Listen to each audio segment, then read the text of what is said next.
Cari amici sportivi, welcome to the Local Soccer Show, this special recording. We have a fantastic guest today. Guys, we're putting it together with Marcello in the background, as always, in the master control, pulling his strings. The Local Soccer Show, guys, brought to you by Milan Weekly Podcast, the channel, where we talk everything Milan, the English voice of Milanisti all over the world. So check us out, guys. Remember to subscribe to the channel. Smash that like button, pile driver the little bell if you want to, and you'll get notified, guys, when we go on with special shows like this with great guests that we have on. I'm famously known for mispronouncing names. I will not mispronounce this name. But before we get this guest on, guys, we have to special thanks to Evangelista Sports, the Mecca of sports apparel in Montreal, guys, located their master and beautiful signature flagship store is in Little Italy in Montreal. Check them out, guys, also on evangelistasports.com. They have everything for clubs, country, and even your local soccer club, guys. But let's get it started, Marcello.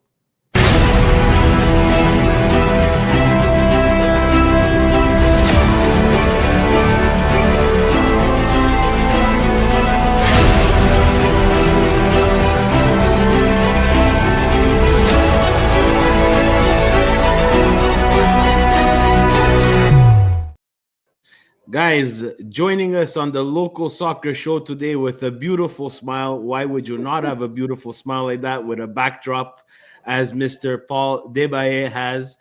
He's the creator and host of The First Half and an integral part of the team at the Goal Initiatives Foundation. Paul, thank you very much for joining us today.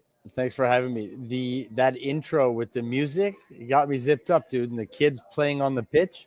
Where's that content from? It's fantastic. It's all Presidente and Marcello in Master Control who puts that together, guys.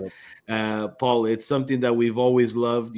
Speaking a little bit before, local soccer is a passion of mine and Marcello's, and we were taught, we always like to extend the box that we're pulling ideas from, and we said Paul needs to come on and talk about what he does for local soccer and also for foundation purposes. To help out anybody who wants to play this beautiful game. But for people who don't know who you are and a little bit of your background, just tell us what made you fall in love with this beautiful game, playing, teams. Yeah, well, I guess it was a World Cup that sort of turned me on to it. So I'm born here in Montreal. I have a lot of European background, an Eastern Europe background, but not me. I'm a Quebecer. I'm born here in Montreal, right? This was my granny, and my grandma, and my grandfather. That's the sort of European lineage. But I'm a Montrealer, and I'm a Canadian. And growing up in Montreal in the 70s and the 80s, dude, you're not playing football, or you're playing football, but you're not playing it 24 hours a day, every day of the week, and you're definitely not watching soccer. Like, there's not a chance. And if you are, you're meeting at the local, or you're heading over to a social club. You're getting together, or what? It just wasn't like it is today. And I'm not trying to do that old back in the day thing, but it's the truth, right? So growing up as a Canadian kid and born here, not having it always in my ecosystem, we played in the summer, and in the winter you played hockey and you did winter sports, and it was very divided up like that. And it wasn't being shoved down the throat from my mom and dad because they weren't really into it. So that connection didn't happen. But it was through a World Cup. And which is funny too, because I'm going to say something. You guys are going to love this one. But my brother, I'm 100% a Three Lions fan, right? England, and also Canada. This is where I'm a Canadian, so it's easy to have that split. My brother's an Azzurri fan. Now, when I tell you there's not a drop of Italian blood anywhere, I don't know where this comes. But his best friend was Italian, and they brought him out to Italy and the World Cup. He got totally engulfed and enwrapped in it, and hasn't never changed. It's been 30 odd years. Like, that's his thing. Can you imagine that sort of, when we get together during sort of international football, that makes zero sense, and it's absolutely blood curdling to me that we have that sort of thing. It's really amazing. I expected a lot of interesting things from this interview, but that is a shocker. And Berserk. Berserk. And I can shout out to your brother that I love him. I love him dearly. We'll never talk about him again. He's a race. Yeah. He's a race. I don't know how your family dinners would go during the World Cup or Euro, but I we just don't meet. We just don't meet. There's nothing. There's nothing that. Especially after what happened at that last Euro. No, not the most recent one, but the one where you won. Yeah. It's still sore. Still very sore. Right. Plus, it was right out of the pandemic too, where we were just finally all getting together as humans to celebrate football and gather around. It was like that was. Oh man. Anyways, we're not going to talk about that right now. And then, so I fell in love with football. I actually got my first England shirt, believe it or not, at Evangelista. So that's a nice little tie-in to your sponsor, who's right. They're turning 40 this year, I think. So they got some big plans.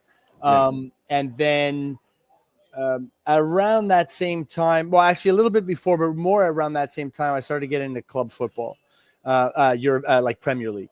And I had gotten, as I was growing up, a little bit of stuff from my British cousins on Chelsea, where I would look at it and be like, okay, not clothing, but like little books or, just stuff that they would send our way. And I'd be like, okay, cool. I don't really know what to do with this, and sort of move on.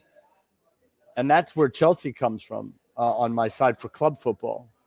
And that's sort of how that link came about. And then a friend of mine, who everybody probably knows in the Montreal football scene, the Noel Butler, was a huge Blues fan. And when I was still in my, let's just say, my imbibing days, we did do one of the trips to the bridge.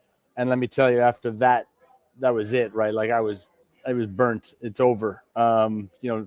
Bleed blue to the end. And my kids are Chelsea fans, with an exception that my daughter doesn't even like football. So, but I'm just making sure that her boyfriend to come one day it's clear at the table. Very important that you continue that lineage, and we talk about it a lot on Milan Weekly podcast every Monday nights. Myself, Vinny, Fabio, and Gio, when we get on, where it's important, right? Like, so EPL is this mega monster, right? So it's easy to sell your kids on Chelsea because it's in front of their face all the time. They're always involved in the news, purchasing players, and so on and so forth. For us on the Milan side, Serie A is a little bit of a dinosaur when it comes to marketing. Yeah, that's changing though, right? It is. It's trending in a positive direction with different ownerships and so on and so forth. But I find it very important. So, like you, for me, it's Milan, and everybody knows, and my community knows that my kids are Milanisti. My wife is a Milanisti. My mother. I have a question for you. So you say Milan, right? Or Milan, like I'm Milan. So if there's an Inter Milan fan, they're always going to go to Inter. They say Inter. They're going to be Interista. Interista. Yeah, however you want to boil that down. But if you're just doing a quick, like, you say you're Milan, nobody's confusing AC and Inter, because it always has the opposite. Someone's going to go, I'm Inter. Like that. Absolutely. Kind of thing? Okay. Absolutely. Just a question. It's just a question. But what you're saying, I 100% believe in that. And my son, again, totally into, he knows Chelsea. He knows who we don't like and who we do like. Still confuses Chelsea and E7, right? So he chooses England. Chelsea. He's like, when's England playing next? I'm like, well, England's not playing next, but it's Chelsea's playing next, and they're playing in England. But I'm hoping this polite brainwashing will be in the steps in the right direction. So when they're on their own, they no longer want to talk to Pops. Yeah. that they know, what's up and sort of where they have to stick. Absolutely beautiful. But what about if we just touch a little bit Yeah. on local soccer? Where did you play? Did you have any aspirations to either coach at a local soccer level? Being Yeah. someone who likes the game, what were your aspirations growing up with local soccer? So growing up, nothing. I had mentioned just a few minutes ago, I grew up playing football, first of all, soccer, and playing at the YMCA in the summer. And then, you get a little certificate when you finish the summer, and it's like, hey, look, you played soccer. That was it. There was no more to it. I didn't seek it out. I didn't. I went to a high school that was really more predominantly into basketball. I didn't. Again, I connected later in pubs and pub leagues and football, and even before the pubs opened up, I got into it as soon as that World Cup in I think the end of the 80s, early 90s. And then the coaching side of thing, which is an interesting question, is I'm actually looking into it as we speak. I'm going to get some basic level stuff done because of what we're doing with the foundation and with Canadian legend Patrice Bernier or Impact legend CF Montreal legend Patrice Bernier, and his fund and our foundation do a lot of stuff last year, and this year we're going to do even more. And some of it actually has to do with a program we goal created called Kicking Out in local schools, and we did one last year as a test with James Lang. Now we all know Pat's a coach, and he's got it in his blood. He's not only just the actual certification; it's actually in his system. So I decided that it's important that I get some basic stuff, not because my kids play yet in any leagues. Again, my son's 7, and there's no interest on my daughter's side right now. So I don't want to push him into that. That's again, our family dynamic. I think eventually he will get into it, but the coaching, I'm very, very interested in, because I think any parent, again, I'm coming from a parent's perspective, it can only help, right? Like you and I both know there's elements of coaching, 12, 13, 20 kids that you can bring home to your 2 kids, 3 kids, 1 kid, your family dynamic for sure. And so I want that. And plus you never want to stop learning. And because I'm so heavy into football, both on the cultural side, but also on the foundational side. And because we're going to try and do more and more of these school programs and youth oriented sort of initiatives, I feel I must have it. I think it just sort of adds to my credibility as somebody who's screaming about it. Excellent. That's fantastic that we're getting another coach in the lineage of spreading the knowledge of the beautiful game. Let's touch on that. We have it in the title of this pod that we're gonna release to everybody and make sure that everybody knows who Paul is. Talk to us about Goal Initiative Foundation. How did that start? Give us some background on that. So I'm going to keep it nice and PG. A bunch of guys. We opened our first pub in 2008. In 2000, I don't know, a year or two later, well, we're going in 15 years. So I guess in 9 or 10, something around there, we ended up doing a game where we got a bunch of us to get like Sunday League, play in a park. And raise some funds for a place in NDG called Head and Hands. Reason being is because some of the businesses I had before, you just always have to give back. I don't want to get into this. We don't have to be all, what's the swearing situation on this podcast? Am I allowed to swear or not allowed to swear? Go ahead. Okay. So you don't want to get too fucking uppity with this whole concept where, you gotta let's give back all the it's not about that. But if you take, you give. It's just the straight basics. So we put together an event where a bunch of guys, literally staff and partners, and just decided to play a game and had a few people show up and buy a couple of beers that we were selling at a table, and hopefully some of that money would go to that. As a give back plan, straight up 100%. And it was pouring. It was in June. You know how Montreal is.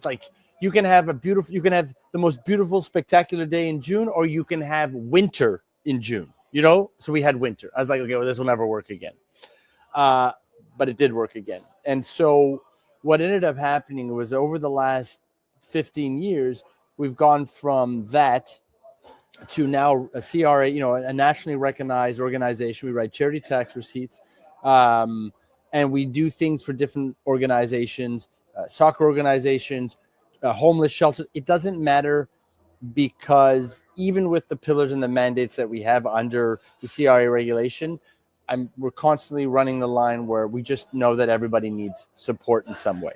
So if you're able to create an event where you can have people playing football, where you can have some food and beverage and what it is today at goal, and give back at the same time, or provide a service at the same time, or in this case, last year for the first time we delivered a field at Verdun Elementary, and this year we have a field that we're going to tell the world about that we're about to do. And then the same thing for 2026. We're already, in that sort of thing where we look 2 years ahead, to be able to deliver a physical as well as those programs, is a slam dunk, right? Like it's just the greatest feeling on earth. And then we were able to do some things with Soccer Quebec at one point. We created a bursary program, but then Soccer Quebec, as you know, I'm sure like everybody knows, here in Canada, or specifically here in the province, had a bit of an exploded, fell apart, got rebuilt. So that program didn't go past 1 year, but it was very exciting. We were finding kids that needed that sport études dollars covered because of their academia. Yeah, which is crazy, right? Grade point average and training 24 hours. Like, to be able to do that, that's an exceptional kid. And those kids need to be rewarded as much as possible, I think, at least personally, because think about what you do in a day and imagine, your younger self having to do basically two worlds at the same time, right? At A level. So that's it, man. So, I mean, I know I'm making it short and sweet, and I could go into deeper stuff, but I think like the idea here is just to lean on the community to support, have some fun stuff going on, and constantly find neighborhoods. And in Montreal, there's plenty of these neighborhoods that need love. So that was my next question. So I know it's not something very simple when it comes to foundations like this. How does a community who thinks they need help, reach out to Goal and try to partner with them? Yeah, brilliant. So very simply, they just drop me an email. So it's paul@goalinitiatives.org. Or if they again, it's there, but if you misspell it, it's Paul@Burgundy Lion, or you can get in touch. The idea here is we'd love the more people that come to us, the better, because it gives us an opportunity to sort of do a little bit of a deep dive, see what we can potentially do, bring it to the crew, bring it to the board, then make a decision and see how we can support. So the more that knock on the door, the better. For us, if we're providing money to do something, it's usually not a dollar and cents. It's actually us putting on something or providing something like a field or a program or whatever. Now, sometimes it might be like you said, we need money for kits, or we need money for X. Then we get it done like that as well, especially if it's a non-for-profit or if it's a city league. Or again, the private sector, they can take care of themselves in general, because they can lean on other organizations, other businesses, parents that are part of, like they can find those dollars. A lot of the city stuff or the local stuff, not so much provincial stuff, but where they have a lot of red tape and they have the rules and regs, and they need dollars coming either from the provincial, federal or municipal level. They definitely need the help, right? Or they wait for those dollars, but those can come in 2-3 years, which is absolute nonsense, right? And so you reach out to us and the conversation starts as soon as possible. And then, so like a field, someone could come to us tomorrow, or when they hear this show, go, hey, we need help 100% over here. We can't afford to get it done. And then that could be a project already for 2027, right? Like it's really that simple, if you know what I mean. It's really like, yes. It's that easy to get in touch with us. Amazing. Another question for you, and this is purely because I'm so passionate and I really love your foundation, because I follow it, and I know I followed it when you guys are playing and when you hold your events. It's something great. How can local soccer clubs, partner up with you or help you in any way? Is that, you said you partnered up with Soccer Quebec.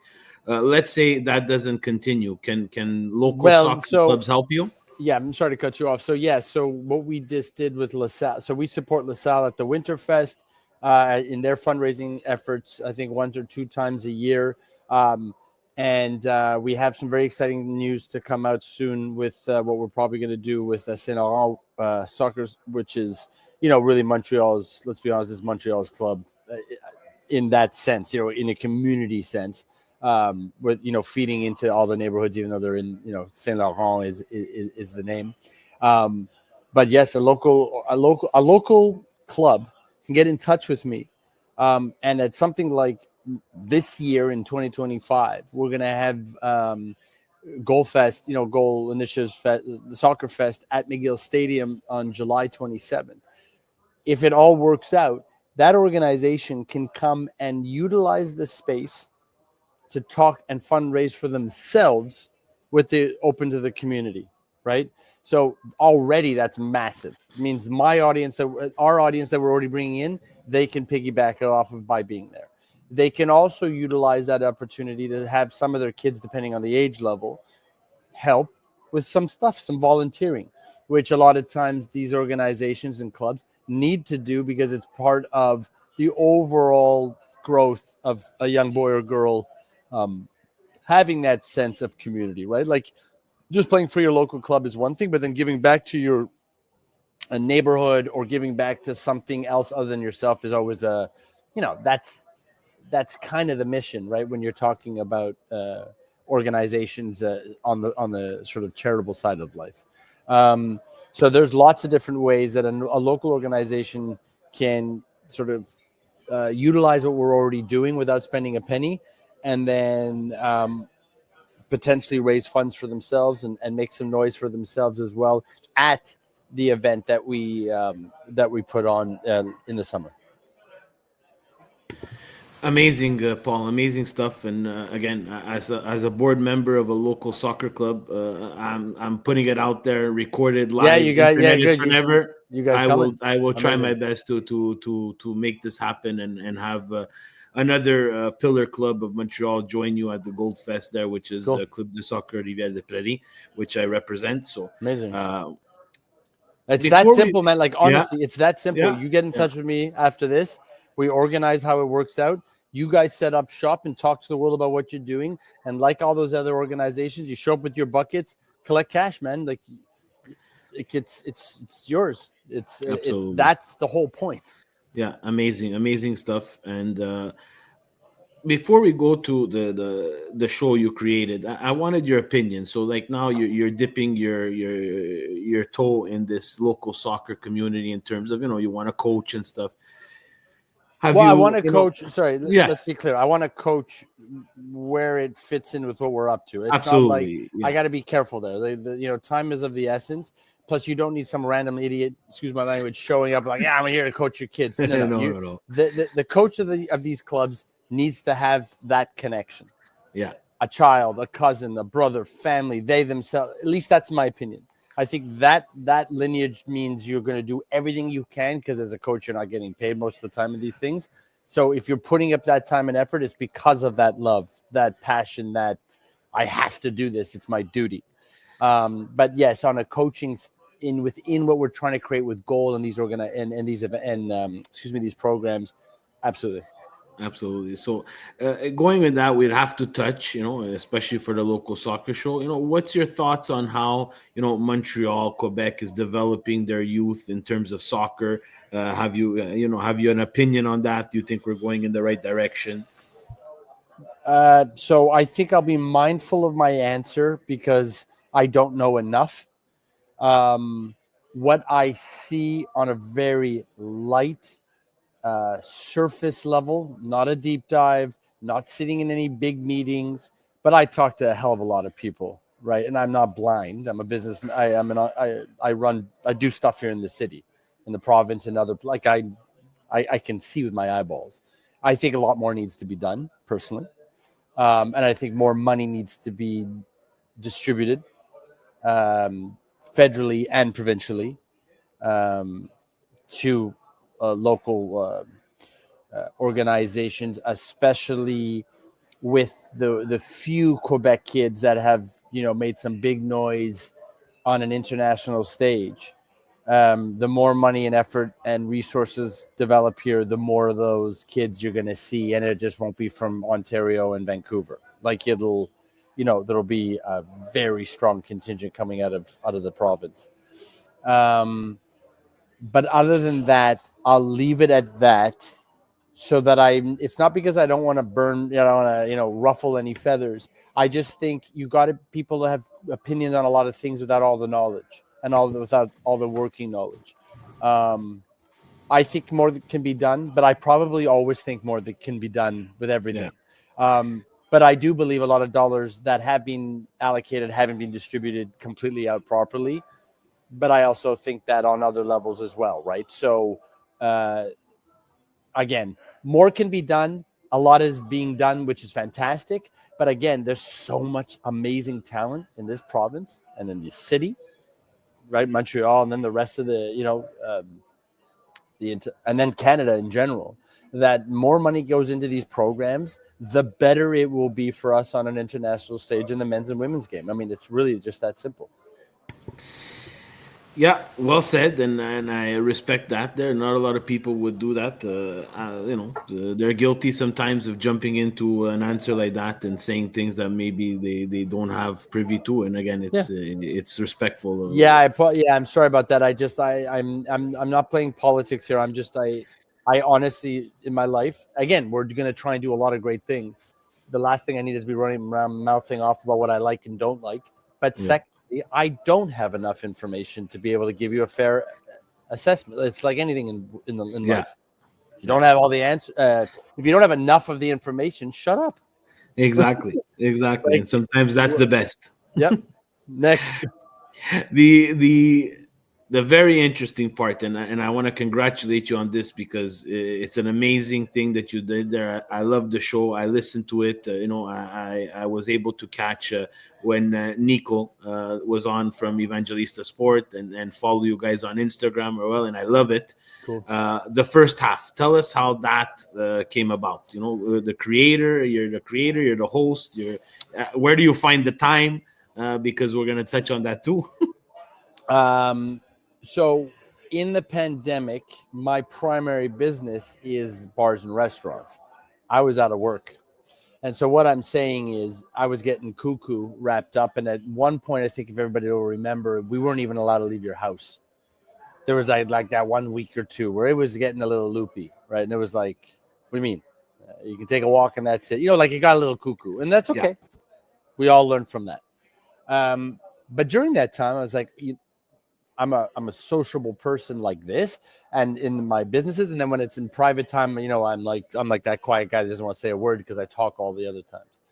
But I was like, I got to interact with humans, or I'm going to lose my mind. So I got on Instagram, and I just started doing lives daily with everybody I could connect with. So like, you want to talk to me for a few minutes, but always with the understanding that we had some sort of football link, right? Because I'm not going to talk to you about making burgers or fish and chips, and I'm not going to talk to you about like things that have, that can't really. Anyways, I chose football, and football meaning we can either talk about a player, we can talk about culture, whatever it is under that umbrella, which is massive, including food, music, art, fashion. I mean, the list goes on. We did that. Super fun, and sort of was received well enough, but it wasn't like, oh my God, dude, keep going. So I did that for quite a long time. As we all know, there was probably a long time during that segment of all of our lives globally, right? And then restaurants, bars opened back up. So I had also at that same time as doing these IG lives decided like, hey, I'm going to be a podcast guy. I'm going to do some podcasts, I guess because I couldn't just stay still. And so that was, that's where that sort of came from. And we were banging out a lot of podcasts and was doing it on my own. Then and then somebody came on board to sort of support on the back end. And then the restaurants sort of, the bars and pubs, we all got back into it. So what ended up happening is I didn't neglect it, but I let it sort of slowly taper off. And then at one point I wasn't doing anything for quite a few months. And then I don't remember where it was and when it was, but I was like, fuck no, I got to get back into this thing. And because of many reasons, but specifically because it was like, there was just something telling me I got to get back into this. So then I became quite diligent about, not missing dates, not missing people, following through, keeping consistency, and then doing all the things like everybody else within this community. There's it's not that there's a formula, but there is a formula to success in the sense where your community is expecting something, you have to provide it. The second you're not providing it, like anybody who has a brick and mortar business, they're not coming back, right? There's an 8 billion people like you doing the same thing. Yeah. The formula is content, content, content. 100%. And so we just kept going and kept going. And then this TSN thing came about. And it was supposed to be a capsule. It was supposed to be a thing that we were doing for just before, because for the first time ever in our lives, we had Euro and Copa America at the exact same time. And in my world, especially, at the Burgundy Lion and all those other things that I do, that was like brain meltdown. That's a tournament in the day and a tournament at night. Boom. Boom. So right. So it was just supposed to be a short little 3-month thing. We, this whole little zippity zappity, and the guys from Quincaillerie Notre Dame were big supporters of everything we do, and specifically of our restaurant. And they were down. They're like, "Yeah, Paul, we're totally on board to help it out." Because there is a dollar and cents that has to happen when you're doing, radio. But it went really well. And so, or well enough. I mean, or maybe they just didn't know what else to do. And they said, Pete, let Paul keep going. And I was like, okay. So we did a full season that season. And then we just started again, for 2025. We just started a whole new season again. So that's season 2. Like the second year we're doing this, which is, I mean, dude, speaking on radio live, bringing on guests, local people, internet, whatever it is, so much fun. Super nervous at first, couldn't get words out of my mouth. It was like, my fake teeth were flying out everywhere. I was sweating. One guest didn't even show up. Lines went dead. Like everything you could think happened at the beginning happened, which is, I guess, the trial by fire sort of concept. And here we are, and hopefully it'll keep going. And I think you and the gent will be joining me. You and the puppet master behind the scenes will be joining me. Breaking news, ladies and gentlemen. Breaking news. I didn't say when, where, what. I didn't say anything. But finally, Steve Polillo will be on the radio. Finally. Yeah, finally, and video too. We're gonna check. Yeah, so it's just kept going, and I hope that it'll continue to go until nobody wants to hear me speak or meet the guests that we're speaking about. Because to be honest, it's really about the guests that we talk to. And we bring in a lot of culture elements. We're looking to bring a lot of this, a lot of that. So we do what I like best. There's a lot of shows that talk about the 90 minutes and talk about stats and talk about that. That's not what we're about. We're talking about culture. We're talking about, the other things, the other parts and pieces that wrap around the beautiful game. Amazing. And to continued success. And it's going to be, again, I thank you for the invite. And we'll just pay attention to our socials and Paul's socials, and they'll let you know when it comes. Yeah. When it comes out. So if we can do a full 360, and we'll go to where it all began. We talked about at the beginning, a beautiful backdrop. You said it was somewhere where a lot of your ideas came out. Talk to us about the Burgundy Lion, and how important it was for you for all these ideas that came out involving football, because it is a football pub. To be honest, and not because you're on the show. No. It is the only football pub in the city. I agree, and I'm not saying that to spark garbage. I'm saying that because that was our plan.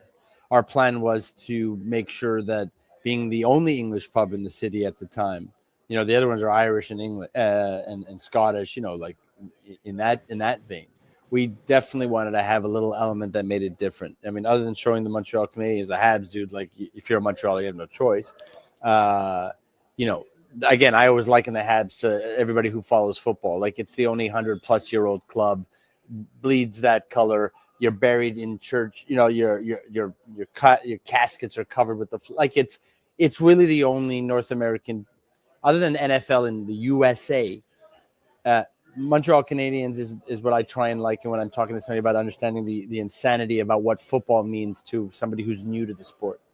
And so the plan was to make sure to always show football here. I mean, dude, when I grew up, I used to have to call Champs for DVDs.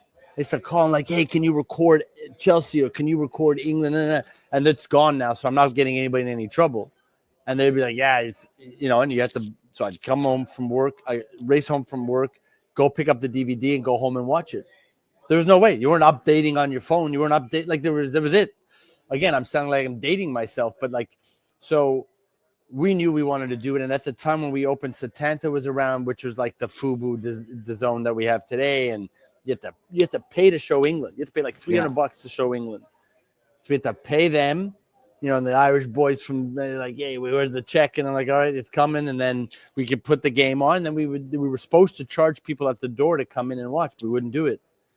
Yeah, we didn't do it. It was part of the plan. And so that's how we built that relationship with the bar and the pub and the community and so forth. And again, so for people who don't understand, it is a dollar value to the pub to actually show this type of sport, because it's not usually available on regular cable and so on. It almost becomes like a pay-per-view for you guys. Correct. And I know that there's a different pricing chart. There's a different pricing chart for, especially you guys. I think they go by seat, or it's astronomical. And people like myself who've been there a couple of times, to watch Champions League when, of course, either Milan was in there.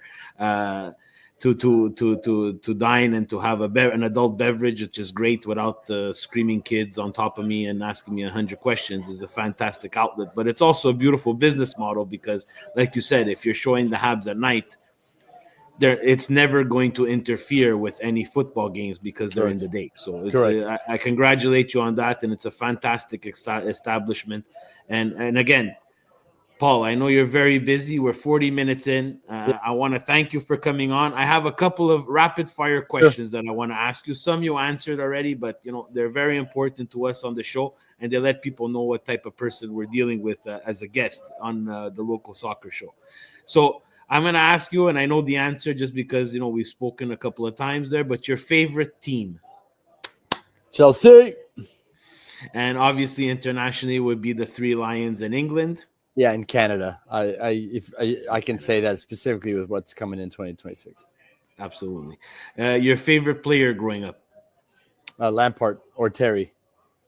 Okay. A manager or someone who really, outside of the game?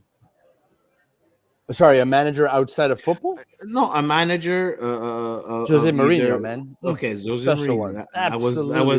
I was looking for that one. I love him. I love him. I love him everywhere he goes. That's exactly what sports needs. You need people like that. Yeah.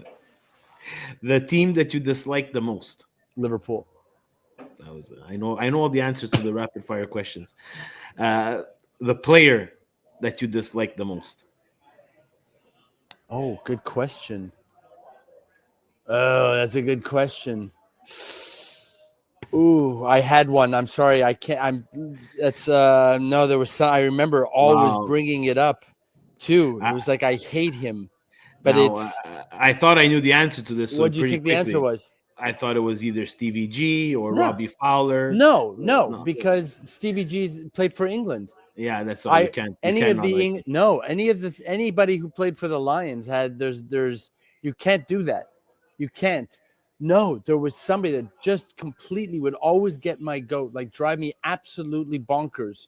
Let's keep going and I'll come back to that one. Yeah. Oh. In terms of, you said bucket list, and you checked off going to the bridge and watching Chelsea play live. Is there anything else on Paul's bucket list that you would like to check off football wise? Yeah, I'd love to go watch a Boca Juniors game. I'd love to go to a World Cup final, but with easy access. I know that sounds absolutely like an old man message, but dude, you know what I'm saying? Like just a little easier. Than doing the full thing. But yeah, I'd love to see like a World Cup final or a Champions League final, but definitely going to a Boca game or going back to like a Wembley for like a really meaningful Three Lions game. That because I've been to Wembley for some games, Amazing. but yeah, I know that's a long couple answers, Yeah, but it's okay. That's the bucket list. Second last question. If you could sit down and chat football with anybody, who would that be? Simon Jordan, Amazing. ex-president of Crystal Palace, a big talk sport guy. I think he's Wow. brilliant. The last question, and probably the most important, and I hope it's the right answer. It's really gonna affect my How time you on your wrap it up? show Yeah, after. okay. Yeah. You're a foodie. You're someone who's owned. You own Burgundy Lion. You love the Yeah, I got food. partners, but yeah, okay. I Exactly. Yeah, love yeah, food. yeah, Love food. yeah. Love food. So, Paul, you come home from a long day at the pub, and it's time to eat. It's dinner time, and you're gonna make yourself, or the missus is gonna make you something to eat, and it's gonna be pasta that night. That's what you're eating. It's pasta. I know you English people have trouble with pasta, but it's pasta. I have It, trouble with pasta. is it gonna be penne lisce or penne rigati? So it's the pasta with the lines or the pasta without the lines. With the lines or without the lines? You mean Yeah. within the actual rolled penne? Yeah, it's either penne rigati or penne lisce. No lines. No lines, Yeah. Paul. It's very bad. They're like goldfish, those things. What are you talking about? You're talking to a guy that wouldn't come home and eat penne. So that's my answer. Okay, give me a that's break. okay. Give All me a right, break. Paul. All right, Paul. You did good up until minute 41. Oh, please. Marcello, I think we're gonna have to remove that before we post it So, out. with lines. No, let me Yeah. rethink it. With lines. Wait, I'm trying to. I still am absolutely furious. I don't know about the player I dislike the most because I remember, I remember mouthing the words, "How much I hate that guy. How much I hate that guy." Oh man, it's gonna drive me nuts forever. And we'll touch base, and we're gonna have you on again, and I'm gonna ask you that question again, and we're gonna Okay. make sure that you answer it. But for everybody who wants to get in touch with you, Paul, if they can, you can, it's your time to shine. Tell us where they can follow you on socials and so on. Well, it's under my name. So if anybody's seen it, so Paul Desbaillets on the social platforms is all the same. And if you want to connect there through, IGX, no problem. And then we'll continue it from there. And if it's for goals specifically for the foundation, it's Paul at goalinitiatives.org. And it's for the Lion or the Burgundy Lion Group stuff. It's Paul at burgundylion.com. But again, if you find me, we'll get to whatever direction you're trying to connect with. Amazing. I want to thank you, Paul, for your time. I want to thank everybody who's going to tune in. I'm going to thank Evangelista Sports one more time. And of course, Presidente Marcello in the background pulling the strings. This is the Local Soccer Show. Thank you, everybody. And let's go. Let's go.